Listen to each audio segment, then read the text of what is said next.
आज का जो हमारा बेसिक टॉपिक है वो टेबल से संबंधित है। एक्सेल में हम जो भी काम करते हैं वो एक टेबल में ही काम करते हैं। अब जैसे आप एक टेबल जो स्क्रीन पे देख पा रहे हैं, जो टेबल बना हुआ है, इस टेबल और जो आज हमारा जो टॉपिक है जिस टेबल का, उस टेबल में जो बेसिक डिफरेंस है सबसे पहले हमें उसको समझना जरूरी है। तो इस टेबल में देखिए, अगर हम टैब बटन का प्रयोग करते हैं तो ये टेबल हमारा सीधे आगे चला जाता है।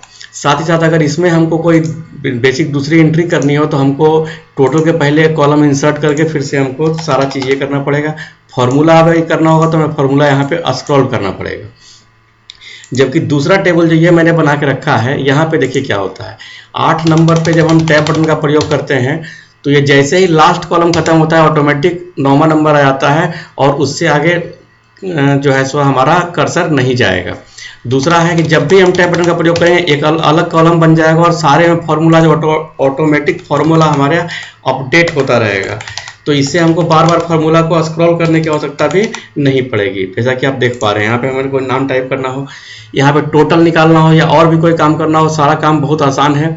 तो बेसिक अंतर ये है कि ये जो टेबल है, जो मैनुअल टेबल पहले जो हम लोग जानते हैं जिस टेबल के बारे में, ये टेबल जो है एक पूरे सीट में बना होता है। जबकि इस टेबल में क्या है ना कि हम किसी खास एरिया को एक टेबल के रूप में डिफाइन कर देते हैं और उसके साथ फिर वर्क करते हैं। तो चलिए समझते हैं। इस टेबल को तत्काल मैं डिलीट कर देता हूं और इस टेबल का जो ये 8 और टोटल कॉलम है इसको मैं डिलीट कर देता हूं। अब हमें करना क्या है, सबसे पहले हमको इस पूरे एरिया को सेलेक्ट कर लेना है और होम टैब में फॉर्मेट एज टेबल का एक बटन है, इस पर क्लिक करें या फिर आप कंट्रोल टी दबाएं। तो हम कंट्रोल टी दबा लेते हैं। कंट्रोल टी जैसे दबाए, माई टेबल एज हीडर, इसने रेंज सेलेक्ट कर लिया है और दूसरा ऑप्शन है टिक करने का, माई टेबल एज हीडर। अगर आप जो है हेडिंग बनाना चाहते हैं टेबल का, तो आपका जो टेबल है उसका फर्स्ट कॉलम को ये हेडिंग बना देगा। तो हमें हेडिंग रखना है, इसलिए हम माई टेबल एज हेडर पर क्लिक कर देते हैं। अब देखिए ये पूरा टेबल हमारा बन गया। अब क्या है कि हमें कोई भी इसमें एंट्री करनी हो तो हम जैसे ही करेंगे, देखिए सब कुछ, जैसे हम कोई नाम टाइप करना है, रितेश क्लास 2 सेक्शन डी 476 488 444 443। देखिए जोड़ वगैरह सब भी जितना भी है सम का ये सारा फॉर्मूला ऑटो एक स्टेप में जाके अपडेट हो जाता है और उससे अलावे हमको कहीं किसी सेट के साथ कोई छेड़छाड़ नहीं करनी होती है।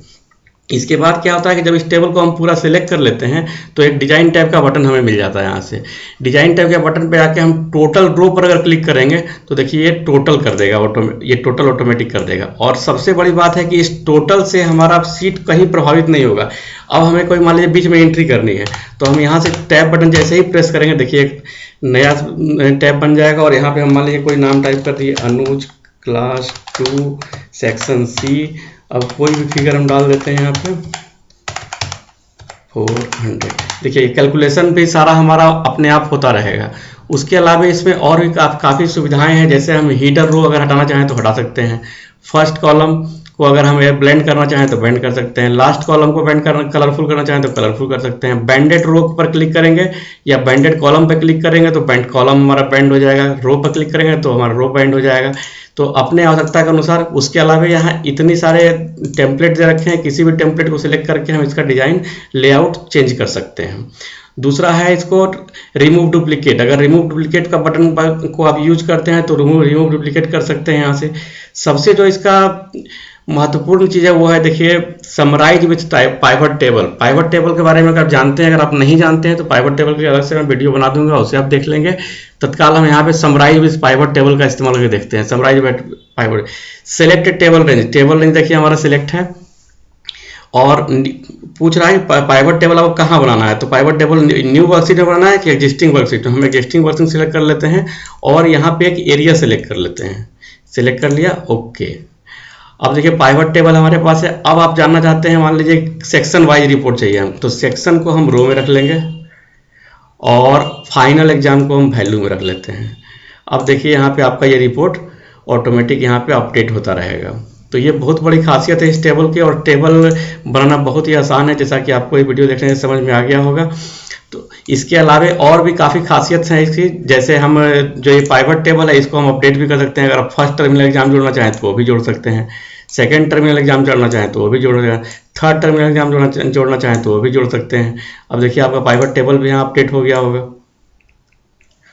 अब इसको आप सेक्शन वाइज देख सकते हैं किस सेक्शन में कौन सा है। तो काफ़ी सुविधाजनक है और बहुत ही आसान है इसका इस्तेमाल करना। इसके इस्तेमाल से आप बहुत लंबे समय का काम काफ़ी आसानी से कर सकते हैं। फार्मूलाज वगैरह अपडेट करने की समस्या नहीं है। आशा है ये वीडियो आपको पसंद आया होगा। अगर वीडियो पसंद आया हो तो वीडियो को लाइक करें, शेयर करें, चैनल को सब्सक्राइब करें।